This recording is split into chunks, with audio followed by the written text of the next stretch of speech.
In this live session, we'll be discussing the Indian Express newspaper as usual. So let's start with the discussion. We'll be going forward with the outline first, and then we'll be looking at the different aspects. Okay. So first, we will be starting with the important articles here. We'll be starting with this: the tiger walk into Jammu. So there was this speculation that a tiger from Rajaji. Okay, you must have heard about the Rajaji National Park that is there in Uttarakhand. So from Uttarakhand, that tiger has walked till Jammu. There was, you can see some photographs which has been seen. The forest department is saying that these can be photoshopped, but we will be talking about this particular issue. We will also see that what are the important aspects for our examinations with respect to the tiger. We will talk about that. Okay.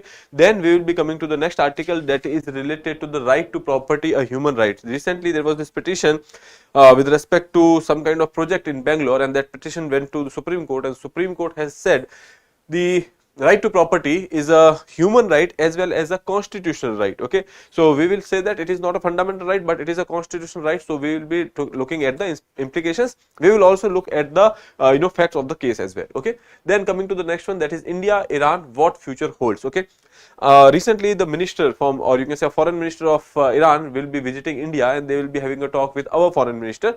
So in that regard, we will be talking about the India and Iran relations. We will be seeing that what kind of communication channels we are having, what kind of infrastructure projects we are having, and what are the area which are promising in the future. Okay, with respect to that, we will also talk about the sanctions which has been put by the USA on Iran with respect to the nuclear problem. Okay, so that will be our discussion with respect to today's you can say live session. Other than that, there are some other important articles which are also there. We will be discussing that as well. Okay, yeah, good morning everyone. Okay, so for your own read, there will be one article and then explanation of the practice question which was given to you in the previous lecture. After that, we will be talking about certain aspect like fact of the day, geography through maps, and in the end there will be a practice question for your practice. Okay, so now let's move further. Here I would like to tell you that we are offering ISGS foundation course for English medium at our Noida center starting from 9th of January 6 p.m. and for Hindi medium that will be starting from 16th of January 11:30 a.m. For more details, you can call on this number that is given over here, 87501 87501. Okay, so you can call on this number and address is given over here. Okay, you can visit the center as well. Now let's move further and start with the first article, that is, did Rajaji tiger walk 500 kilometers to Jammu?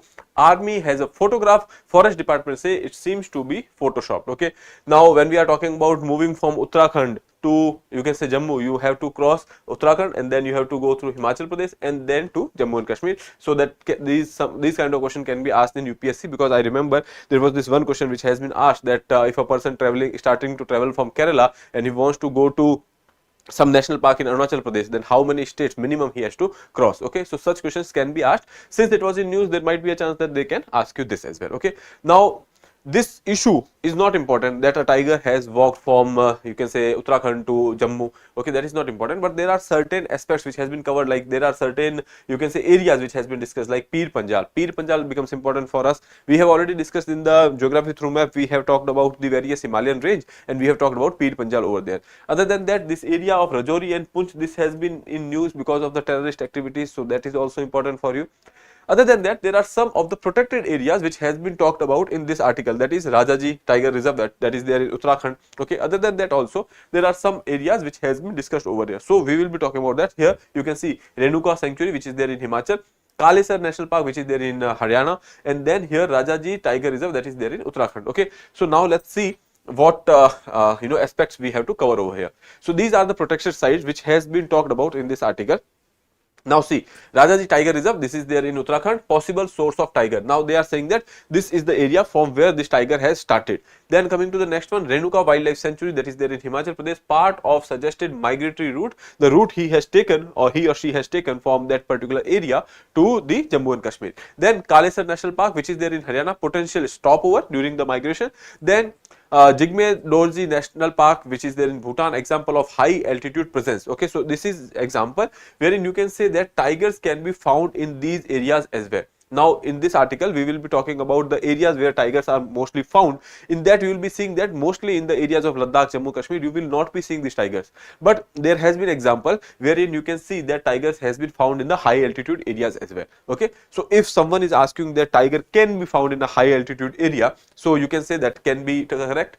if there is a statement that tigers are generally found in the grassland type of areas, so that is the right statement. Okay, then Kedarnath must be a sanctuary in Uttarakhand known for the tiger sightings at high altitude. So this is from Bhutan, this is from India, wherein there are some certain examples wherein tiger was found in the various protected areas which are on a high altitude. Okay, now let's move further. Here we will be talking about the tiger protector. When we talk about the protection status here, so it is there in schedule 1 of the Indian Wildlife Act. Okay, so when we are talking about the Indian Wildlife Act 1972, we have schedule 1 in which highest degree of protection has been given to the various animals over here, and the talking about the IUCN Red List, so status of tiger is endangered. Okay, then coming to the sites, if we talk about the Convention on the International Trade in the Endangered Species of the Wildlife and Flora and Fauna, that is when we are talking about the sites, so the status is in the appendix 1. So there is this 2 appendix which are there. In appendix 1 it has been kept. Okay, so here schedule 1 endangered and appendix 1 of the sites. Okay, so these are some important factors. Now if we talk about India, what are the landscapes where tigers are found? Here you can see Shivalik Hills and the Gangetic Plains. Then coming to the central India, Eastern Ghats, Western Ghats, Northeastern Hills and the Brahmaputra Plains and Sundarbans. Mostly you will be seeing that in the upper traces of Himalayas, or you can say greater Himalayas, trans Himalayas, we are not finding tigers. We are finding in the Shivalik Hills. These are lower hills. Then coming to the Gangetic Plain, then central India, Eastern Ghats, Western Ghats and the Northeastern Hills of Brahmaputra Plains and the Sundarbans. Okay, on the map we will also see. Before that, here you can see this is the status report which was there in 2023 when we are talking about the number of tiger. So Madhya Pradesh has the highest one over here. Okay, that is 138. You don't have to remember the number, you just have to remember that which state has the highest. Second highest is Maharashtra. Okay, so these two things you can remember. Now coming to the next part over here, that where these are found, so you will be easily able to see that this is the, you can say, range where these tigers are found. Okay, and here these are the areas of the Himalayas, or the, you can say, greater Himalayas, middle Himalayas and the trans Himalayas. So here we are not having tigers, sorry, here we are not having tigers generally, but there has been examples where in the upper tracts of the or high altitude areas as well we have found you can say tigers. Okay, so that is about this presence of the tigers here. These are some of the tiger reserves which has been given over here. As per 2024, there were 55 tiger reserves. So all of them are given over here. Recently, there are 3 tiger reserves which has been, you can say there are 2 tiger reserves which has been added. One is your Guru Ghasidas Tamor Pingla Tiger Reserve. This is one. This is there in Madhya Pradesh. Second one is your Ratapani. Ratapani is also there in Madhya Pradesh. Okay. Then there is talks with respect to the Madhav National Park. There are talks that we are going to include that as a tiger reserve, but this is not yet approved. Okay. So till now we are having 56 or 57 tiger reserves which are there in India. Total 57 tiger reserves are there as of now, and 58 we are considering. Okay, so that is Guru Ghasidas Tamor Pingla which is there in MP, and here Ratapani, that is also there in MP. Okay, so these are some of the tiger reserves which are important. Recently these 2 were in news, so that becomes even more important. Other than that, you must have heard about the Panna Tiger Reserve in MP which was in news because of the cane Betwa, and you must have heard about the Rajaji which we have already talked. This was also in news. Other than that, you must have heard about the areas which is protected areas in Madhya Pradesh like Kuno, Gandhi Sagar Wildlife Sanctuary, etc., which are famous for the cheetah protection or cheetah reintroduction program. Okay, now let's move further and see some of the initiatives which are there with respect to the tiger conservation. So we have Project Tiger that was started in 1973 to create a network for tiger reserves in India. So this is the project through which we started to go for having this particular tiger reserves. Okay, then tiger census which is conducted every 4 years to estimate the tiger population. Tiger conservation plan which is also there. Okay, so you can go through all these areas. This CATS is quite important.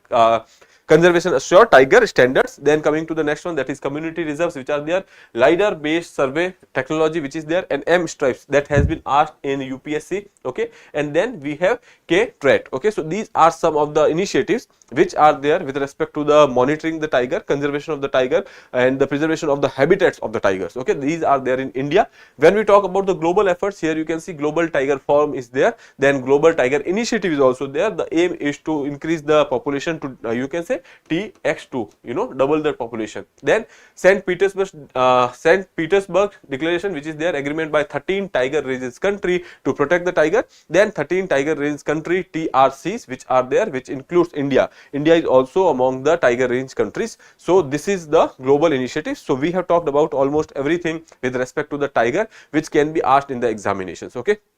We have talked about the habitat, we have talked about the conservation status, we have talked about the initiatives which are there in India as well as the globe, okay, and the other areas with respect to the new introduction of the new tiger reserves as well, okay. So this is about tigers. You can go through these slides and we will be moving further. Now these areas become even more important because they were in the news, okay. I hope that is clear. Now let's move further and see the next news, which is related to no one can be deprived of property without adequate compensation. Now in this article, before moving further, we will be seeing the facts of the case, what has happened actually, okay. So there was this project, the name of the project is Bangalore Mysore infrastructure corridor project, okay. Under this corridor project, some of the land was, you can say, acquired by the government, okay. Now at that point of time when the land was acquired, that was somewhere around in 2003, okay, and the prices were fixed at that point of time, that this is the price at which we will be providing you the compensation. Now for a while they did not provide the compensation, they did not go through the project, so because of which there was some kind of delays were there and people did not get their money, okay. Now afterwards these people are saying that we will be giving you money on the basis of these 2003 prices. The people who own the land tracts, they have said that no, the market rate has changes, so you have to give us as per the market rate now, okay. Now these people has gone to the court, so we will be talking about that. Here you can see this is the facts of the case which are given. Land was acquired in 2003 for the Bangalore Mysuru infrastructure corridor project. Landowners claimed that they were not given adequate compensation based on the 2003 market values. At that point of time, they did not receive the compensation because of the delay in the project. They argued that the compensation as per the 2019 market rate due to the delay in the project. So they are saying that now since you are asking for the land now, so you have to give the compensation as per 2019 prices, okay. The special land acquisition officer fixed the valuation date to 2003, and because of which this particular issue was contested in the court. Here you can see the Karnataka High Court Division Bench upheld the single judge order favoring the 2003 valuation, rejecting the landowner's appeal. So High Court over here, the Division Bench of the High Court has supported the government's you can say decision, and they have actually dismissed the appeal. Now that issue was taken to the Supreme Court. The Supreme Court has said that in the exceptional cases, the valuation date can be shifted to ensure fair compensation, but you cannot do it on on a regular basis here. Now directed compensation based on the 2019 market prices value for complete justice under Article 142. Article 142 is where Supreme Court can give directions, okay. So that is there. So for the you can say doing the complete justice, they have given this direction that compensation should be given on the basis of the 2019 market prices, okay. So that is there. Landowners were awarded the compensation based on the prevailing rates of 2019. That was the order of the Supreme Court. Now in this regard, Supreme Court has made some of the observations. They have said that when we are talking about the right to property, earlier that right to property was a fundamental right. It was a fundamental right under Article 31, I guess. Then it was repealed, and then it was made a constitutional right under Article 300A. Okay, so right now under Article 300A we have a constitutional right which is saying that no one can take your property until unless there is a procedure established by the law. Okay, so here let's see. The right to property is a human right and a constitutional right which is said by the Supreme Court. No person can be deprived of his or her property without being given adequate compensation. while also holding that in exceptional situations of the inordinate delay in disbursement of the compensation, the date of fixing the valuation can be shifted to the more recent one. If there is a delay, because of that delay, if you are not giving the compensation outright, then you have to give compensation on the basis of the more recent dates. Okay, so in this case also we have seen that they have acquired the land in 2003, but there was a delay and they were giving compensation in 2019. So it was said that you have to give compensation as per the prices which are there in the 2019. Okay, so that has been said by the Supreme Court over here. Right to property ceased to be a fundamental right by the Constitutional Amendment Act, that is 1978, 44th Constitutional Amendment Act. Okay, so that is, here you can write 44th Constitutional Amendment Act 1978. However, it continues to be a human right in welfare state, a constitutional right under Article 300A of the Constitution, which we have already discussed. No person shall be deprived of his property save by the authority of law. The state cannot dispose a citizen's private property except in accordance with the procedure established by law. So, state can take away the property, they can acquire the property, but they have to give the compensation, because that is the procedure which has been made, that you have to give the compensation. State has to follow the procedure, state has to follow the law in that regard. Okay, so that is there. Coming to the next one, there was this appeal against the 2022 judgment, which we have already talked about. They are talking about the fact of the case over here, which we have already discussed over here. Okay, so in this case, that was again upheld that the fundamental right, the right to property is not a fundamental right, though it is a constitutional right, it is a human right. Okay, so you cannot violate it. Okay, so that is what about the right to property and the Supreme Court's recent observation based on the right to property. I hope that is clear. Okay.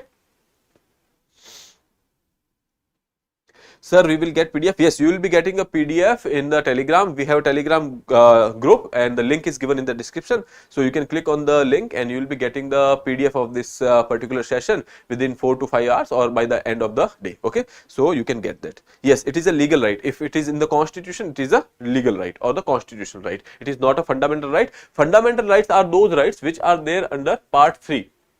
Which are mentioned under Part 3 of the Indian Constitution. These are the fundamental rights, but there are other rights which are also there in the Constitution. These are your constitutional or the legal rights. Okay. Now let's move further to the next one, that Iran minister in Delhi for talks to boost ties, trade via Chahbar. Okay.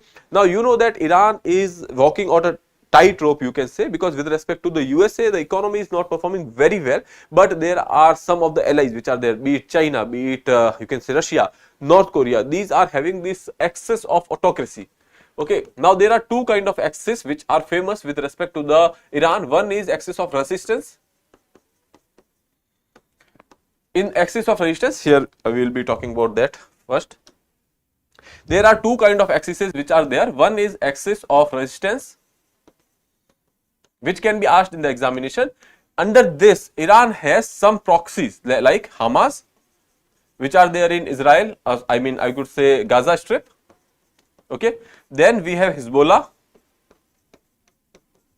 This Hezbollah is there in Lebanon, and then we have Houthis. These Houthis are there in Yemen. Now all of these proxies are basically against Israel. Okay, they are against Israel or the presence of the USA in this area. So that is axis of resistance. Then there is another axis which is famous with respect to Iran. One is axis of resistance, second is axis of autocracy.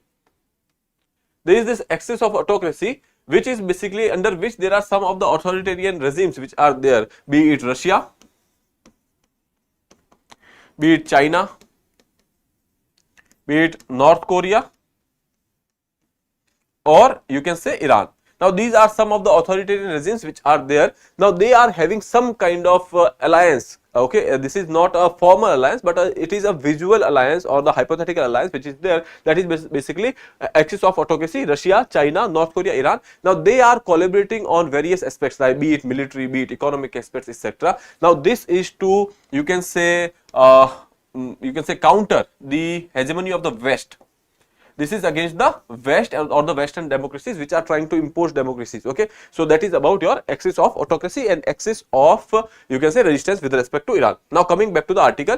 Now here we are saying that the Masjid Takht Ravansi Iran's deputy foreign minister, he will be visiting India before Donald Trump takes power in USA, because obviously we know that Donald Trump has a very strange and a very strong you can say instance with respect to the Iran. Now there are various economic sanctions which are already there on the Iran, and Iran is thinking that when we are talking about these economic sanctions, so their economy is getting hurt, India can be a reliable partner, because despite all the sanctions which are there on Russia, we are still having some kind of trade relations with Russia. So Iran can also be part of that grouping, that is, you can say, because they are also having some kind of you can say sanctions with respect to their nuclear program which was there, and USA and the Western democracies has a problem with that. Okay, now let's see over here.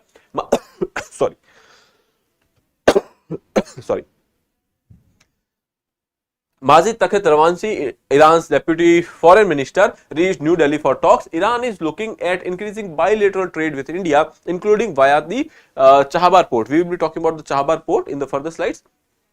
Now they want to work in the tourism related areas, agriculture related areas as well. Tehran wants to boost ties with Delhi, and bilateral talks will take place before the Trump administration take charge on January 20. Okay, so that is there. Iran would also like to get a sense of Indian officials on dealing with the sanctions. India has stopped buying oil from Iran due to the threat of sanctions, but they continue to buy oil from Russia, okay, despite sanctions. So they are saying that when we are talking about the sanctions which are there on both the countries, Russia as well as on Iran, we are buying oil from Russia, but we have stopped buying oil from Iran. So that is one concern which is there. So here we will be seeing that they will be talking on these issues in this particular visit. Okay. For Tehran, suffered from the economic sanctions imposed during the Trump's first term, increasing trade with India is very important for Tehran or the Iran right now. Okay. Now Iran is also looking at an increase in the Indian tourist travel to Iran, because people to people contact, if there is a people to people exchange which is there, that generate revenue, that generate economic you can say benefits as well. Okay, people going to Iran, people having a tourism in Iran, that means that they will be contributing to the Iran's economy. Okay, so Iran wants that there are more and more tourists to you can say from India to Iran. Similarly, they want that more Iranians can visit India as well. Okay, so that is there. Iran is now cooperating with Saudi Arabia and has developed closer ties with the Russia and China. We have already seen that there is this axis of autocracy under which Russia, China, North Korea are there. Okay, so they are trying to strengthen the ties with them as well. Regional situations they will be talking about in this particular visit with respect to the Lebanon, Syria, Israel, Gaza Strip, etc. Okay. Other than that, also that the fall of Assad's government in Syria. Syrian government earlier was you can say supported by Russia as well as Iran. Now the fall of such government has actually some kind of blow has been given to the Iran's influence in this region.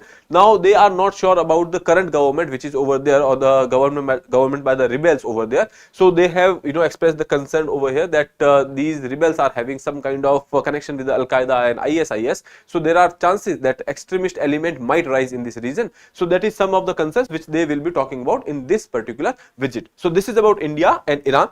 Now we will be talking about the cooperation which India has in this particular region with respect to the trade related aspects or the communication or related aspects over here. Here you can see this is your Chahabar port. Okay. Now you know that this is Gwadar port. Gwadar port is of Pakistan's port where China has a presence. Okay. So India has been going over here, that is your Chahabar port which is there in Iran, which is also in the vicinity of the Gwadar port. Okay. So that is one thing. Second thing is, after India and Pakistan's relations has gotten strained or the tension has risen, because of which what has happened is that the direct access to Afghanistan was not there, because earlier we could pass through the Pakistan, airspace could be used of Pakistan, and then we can go to Afghanistan. But because of the strained ties, that route is closed for us. So what we have to do is we have to take a sea route till Chahabar port, and then there are multimodal connections which are there. Okay, so here you can say from India's Kandla we can go to the Chahabar, and then we are having this road that is to Zahedan, Zeraz, and ultimately there in Kabul, that is in Afghanistan. So that is one aspirational project which is there. We have actually sent some of the shipments through this particular route. Okay, now when we are talking about this particular map over here, so we have a north south transport corridor. Now we are talking about this corridor, the red one over here, that is your north south transport corridor. Here we are trying to connect Russia with India. Okay, that is one thing.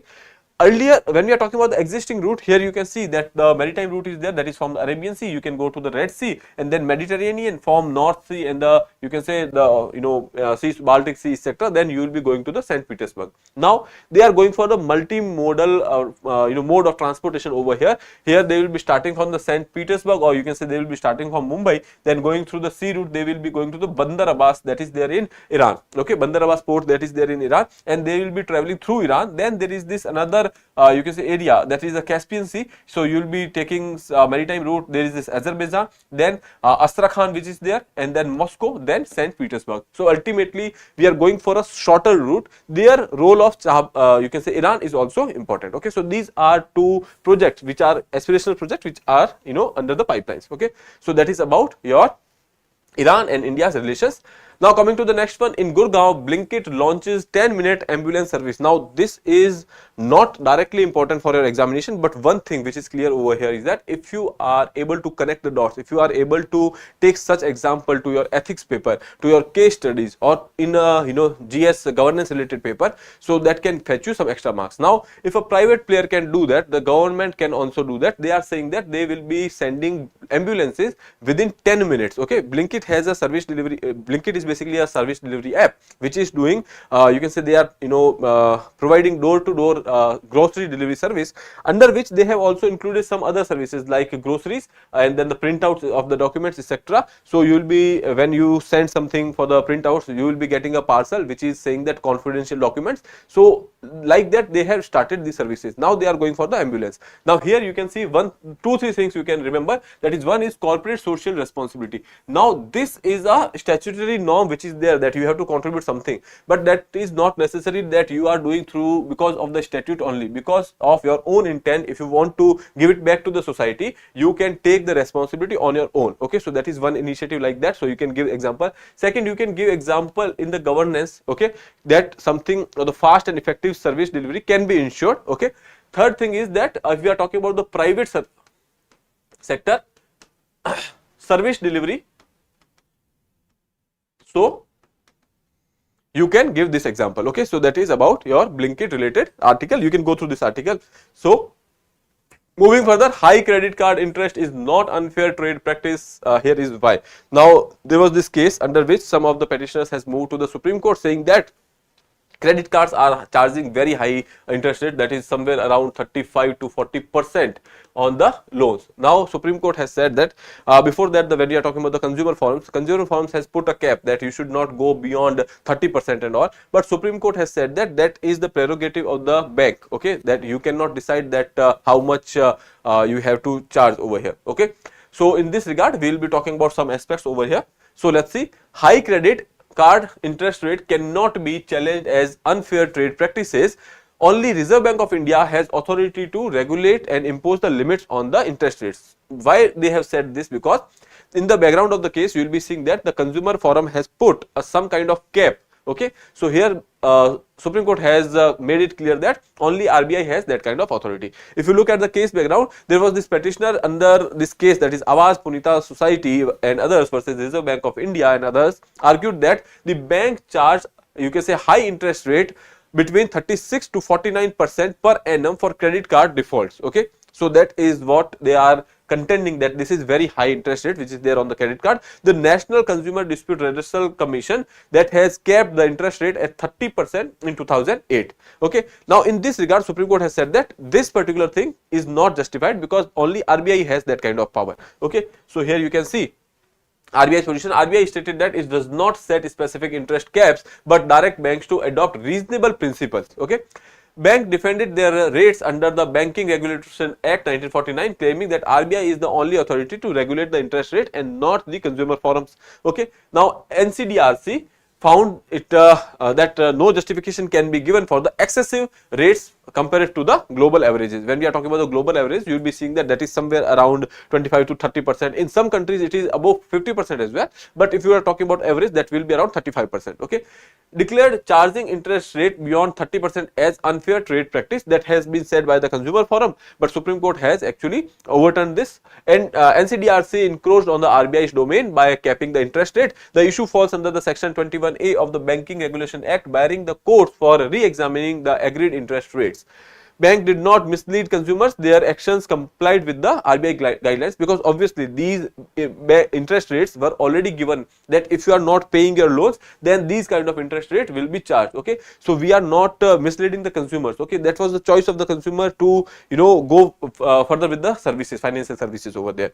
Upheld the interest rates were lawfully imposed. So that is what has been talked by the Supreme Court. In this article they are talking about why the Supreme Court's why interest rates charged by the you can say credit cards are not under the unfair trade practices. Now unfair trade practices are the practices which are basically having some kind of disadvantage to others. Okay, or you can say some kind of monopolist activities are there, or other than that something is encroaching upon the right of a consumer, etc. So that is what is that is unfair trade practices. Okay, now let's move further to the next article. Passing reference: on the road to Mahak, 84 pillars of faith is the symbolical way to attain moksha. Now when we talk about the Hindu philosophy or the Sanatan philosophy, there are various aspects which are there, that you have 4 purushars, you have various you can say cycles of life and death which is there. Okay, so considering that there are 84 you can say pillars which has been installed on the road to the Mahakumbh. Recently you know that we are going for the Mahakumbh, which is happening after 144 years. Okay, now there are different kind of kumbh. One is Mahak Kumbh, then there is Kumbh, Ardh Kumbh, Mahakumbh which is there. Mahakumbh is one which happens after 144 years. Okay, so that is there. Now here you can see with 10 days left for the Mahakumbh, Uttar Pradesh government is lining on the road leading to the airport in Prayagraj with 84 red sandstone pillars, Astha ke Stambh. Okay, now this is from your PCS point of view that can be important. Okay, or from the culture's point of view that can also be important. Each pillar will have 108 names of the Lord Shiva engraved on it and a kalash. So here will be some names of Lord Shiva, and then here will be kalash. Okay, so that is there. Now red sandstone for this will be bought from the Bansi Paharpur in Rajasthan. Okay, so that can be asked in your PCS examination. When visitors will walk around 84 pillars in a parikrama, they will metaphorically complete a journey throughout 84 lakh yonis. Okay, when we are talking about this cycle of life and birth, it is said that there are 84 lakh yonis you have to you can say be with. Then that is why that is how you will be getting moksha. So here you can see completing a journey through the 84 lakh yonis, symbolically transversing the entire cycle of existence and the connecting with the profound teaching of the Sanatan Dharma philosophy. Here they have also talked about certain things over here, that these 84 lakh yonis or the life cycles, they are divided into 4 parts. Okay, 21 lakh each of them. And other than that, they have talked about the 4 purushas over here. Okay, so these 4 purushas is there, that is dharma, earth, kam and moksha. Other than that, they have talked about the 4 ashrams as well. You know that there are 4 ashrams, that is one is brahmacharya ashram, then grahastha ashram, vanprastha ashram and sannyas ashram, which is there in you can say Hindu philosophy. Other than that, 4 purushas are also there, that is dharma, earth and kam and moksha, which has been discussed over here, which can be asked in your examination. This is important, that 4 purushas and the 4 you can say ashrams which is talked about over here. Now coming to the for your own read, there is this article, why Uttarakhand government is prompting in winter Char Dham circuit. Okay, now you will already know that there is this Char Dham circuit which is to connect the Char Dhams or the 4 auspicious locations which are there in Hindu Dharma. So they are talking about that in the winter circuit. So we have covered this article, we will be covering this article in the in-depth program today. Okay, because this is something of interest which you can actually pay attention to. So you can watch this program. Okay, that is we will be covering in the in-depth. Okay, now coming to the last part of our discussion, that is your fact of the day, and we will be talking about the geography. So let's start with that. Moldova's Transnistria, that is this particular area. Okay, Transnistria. Pronunciation can be different, because when we are talking about the you can say countries like which are there in Europe, etc., they have different pronunciations that can be there. But just right now what we have to observe over here is that why this particular area is in news. Okay, now recently you must have heard that I have also discussed in the yesterday's paper that Ukraine has halted the gas which is going through the Ukrainian territory, Russian gas which is going through the Ukrainian territory towards the Europe. Okay, now this is one of the beneficiary. This is supported by Russia. Okay, And Moldova is a country which got independence, and at that point of time this particular area, they have also declared their own independence, okay, but that was not recognized by the Moldova, and various international community is also not recognizing it as a separate area, okay. So here let's see, while the Russia-Ukraine war continues, explosion in the Moldova's Transnistria region draws attention. The population of the region is somewhere around 5 lakh. Russian passports were distributed to the people in the region. Now, when we are talking about the citizenship of these people or the kind of passport they hold, so here you will be seeing that they are having their own passport, they are having Moldova's passport as well as they are having the Russian passport, okay. So that is there. Transnistria has so-called constitution, they have their own flag, currency as well as separate so-called administration, parliament, army, police, postal system, etc. All of these things are there, but the Moldova does not, give this full authority, or they are not recognizing them as a separate nation, okay. It is not a UN member, because for being a UN member you need to have a full-fledged sovereignty, okay. Now, when we are talking about the location, you know that this is Ukraine. Ukraine shares boundary with Moldova, okay, and on the eastern part we have this Transnistria, okay. Now, here you can see crisis began 30 years ago. Moldova declared independence from the Soviet Union in 1991. When we are talking about, there was this breakdown of USSR, okay. From that there are various countries which declared independence from the USSR. So Moldova also declared their independence. So Transnistria on the east bank of the Dniester river also declared its independence unilaterally, okay. Then from 1991, when we are talking about 1991, 1992, what has happened that after the declaration of independence, armed conflict took place between the Moldova and the Transnistria, okay. Now clashes ended with the ceasefire signed between Russia and Moldova. Russia and Moldova has signed a ceasefire. Russia deployed its military contingent in the Transnistria. Now, Russia is the country which is basically supporting this area. Now, why is that important from Russia? Because this is Ukraine. Now, Russia wants to have a sway in Ukraine. Okay, so this side Russia itself is there, and from the on the western side they have this Transnistria. From there they have their military, you can say, which was imposed over here. At that point of time, as I told you, that there was a ceasefire which was signed, and they have deployed a military contingent over there. Okay, in 1993, negotiation on the issue was carried out by the OSCE since 1993, but that is not important as of now. But just know that what is the issue over here. Okay. Now, most Transnistrian have dual citizenship of Russia as well as of Transnistria. So, that is one thing, as I told you, or you can say the triple citizenship, because Moldova does not consider that as the separate territory. That is why they are considering that these are Moldova citizens. So, they are having a triple citizenship: Moldova, Transnistria and Russia. So, basically we can say that there are 3 passports which they can hold. Okay, most countries continues to see Transnistria as the part of Moldova. It is not recognized as the independent you can say state even by Russia. Even Russia does not recognize them as a independent state. Okay, so this is about Transnistria and the issue right now. And moving further, now geography through maps, we have discussed about all these areas. Now some of the important facts which I will be covering over here, that when we are talking about the Marwar Plateau, which is over here, okay, in the Marwar Plateau there is some kind of rivers which are there which can be important for you. That is, one is your Banas river. Okay, so that is important with respect to the Marwar Plateau. When we are talking about the Marwar Plateau, that is the southern part of Rajasthan. Okay, so that is there. Coming to the Marwar and the Mewar Plateau. When we talk about the Marwar Plateau, that is the western part over here. Sorry, Marwar Plateau, that is basically your western part, and when they're talking about the south part, that is basically Mewar. Okay, so that is there. Coming to the Central Highlands, we have seen that this particular area is called as the Central Highland. Okay, and in this there are certain rivers like Kali Sindh, Parvan, Parbati and Banas. Banas river is originating from here and then moving towards this. So there are Kali Sindh, then there is Parvan, Parbati and Banas river. Okay, so these are some of the facts which I wanted to tell you. That is why I have noted down. You can also note it down with me. Then coming to the Bundelkhand region, this is the Bundelkhand plateau which has been given over here. Okay, so that is also having some kind of you can say rivers, that is the Kane and Betwa rivers. You must have heard about these 2 rivers. Recently Prime Minister has actually inaugurated or you can say laid the foundation of the project, that is Kane Betwa river linking projects, because of which this particular area can be important for you. Okay, then there is this Hassan river which is also there in this region. Coming to the Malwa Plateau, you know that is there over here. This is your Malwa Plateau. So this is the area which is somewhere around Gujarat and Madhya Pradesh you will be seeing.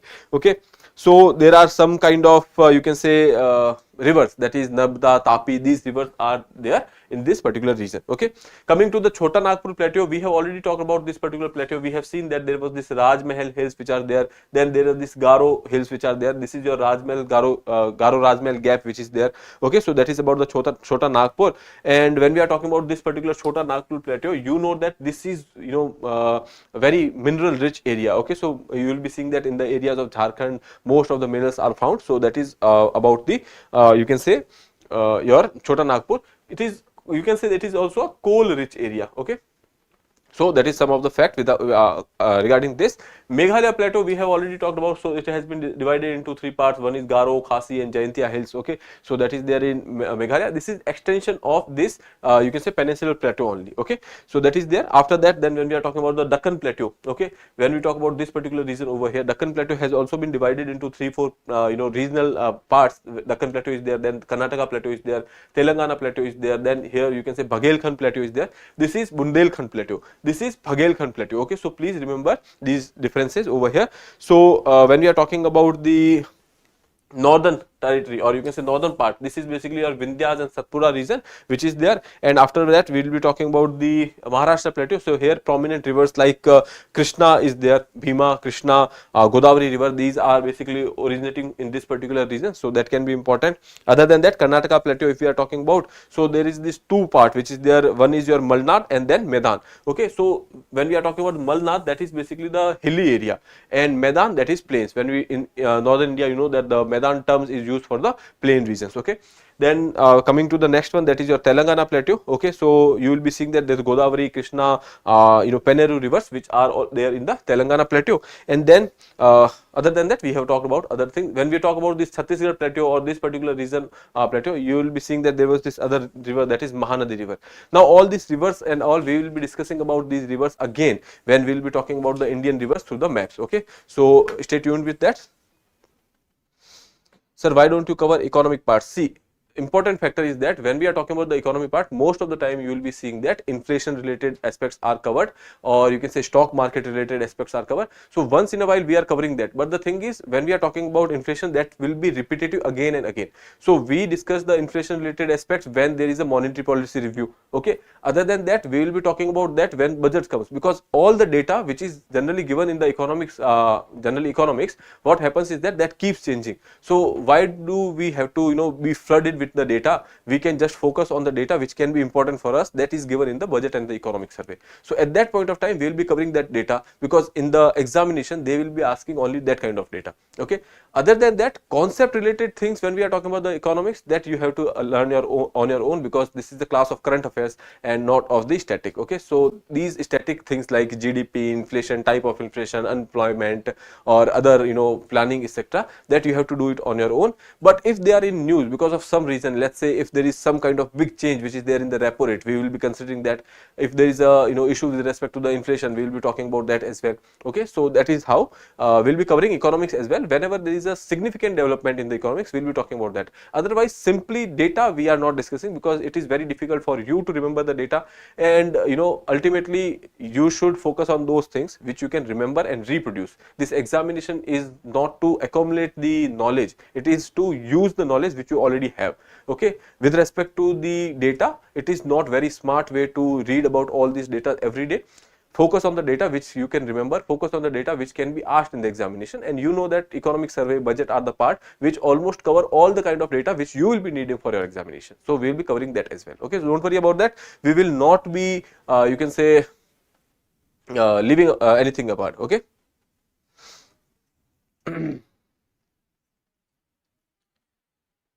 Okay, editorial, if we start to discuss editorial, no, it will take the whole time. Okay, if you are telling me, then what I can do is I can add a section of editorial wherein I can give you a passing reference on the editorial. I'll be telling that what they have discussed, but you have to read the editorial, because there is no supplement to reading the editorials. Okay, so you have to read the editorials. That is basically your preparing for your mains. Okay, if you are reading it, you are reading an essay. that we have to write again in the examination. And when you are reading about the editorials which are 200 words of that is basically a full-fledged answer, okay, which is there. So summary of the editorials can be fine, but again I would suggest that please read the editorials by yourself. And since you have suggested that, what I will do is that I will be adding a section of editorial from the next time, wherein we will be discussing one editorial, or we will be trying to understand what has been talked about in that particular editorial. Okay, I hope that is clear. Now moving further, here there is the practice question which was given to you in the previous lecture, that is, which of the following Indian state does not share the boundary with Nepal? Bihar, Sikkim, Assam and Uttar Pradesh. Okay, so I don't think there is a confusion. Assam will be a right answer over here. And for your own practice today, there is this question under Article 300A, the government can deprive a person from the property, okay, only by passing a constitutional amendment, by following a legal procedure established by law, without giving compensation, without prior notice to the owner. Okay, so you can attempt this question and answer to me in the comment box. This is some kind of conceptual question which is there. Okay, we have already discussed that. Okay, so you can attempt this question, answer to me in the comment box. With that, I would like to take your leave. I'll see you in the next session. Till then, have a good day. Thank you and have a nice evening.